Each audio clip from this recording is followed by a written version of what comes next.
Hindi bisa kuya niya. Bigyan mo siya. Bigyan mo siya.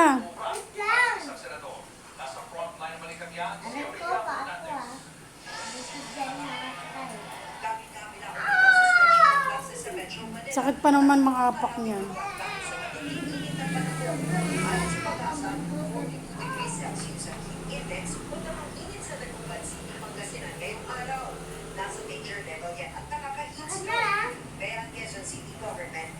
Sila ang pasok mula daycare hanggang senior high school.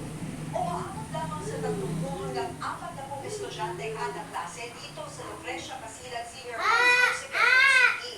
Kahit hindi siksikan sa mga silid-aralan, dapat pa rin ang init ng panahon. Kaya sa kwarto ito, naglagay na ng tela para maharang ang silag ng araw at magpupuntate kahit papaano. Yan mo siya.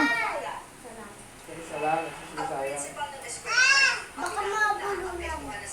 May paksa na naman yun doon. Cereal naman yan. pagdating mo naman sa loob, sobrang alinsangan. Mga teachers dignity coalition, NCR Teachers Union ang tatanungin, dapat Yan mo lang siya. Kumuha. sa Metro Manila kapag ganitong kadelikado. Ako na eh. Sa ngayon dito, ilang mga magulang lamang dumadaing dalawang mga anak nila. Meron din 30 minutes na nagbabiyahe siya.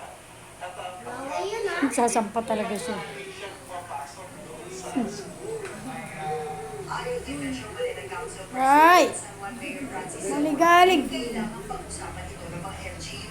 Nag-message na kay Chairman Marcos na asking din po kanina naging approach ma-inventory natin kung magkano ang naging Ay, lagnat nga si kuya. To, sampa ka naman.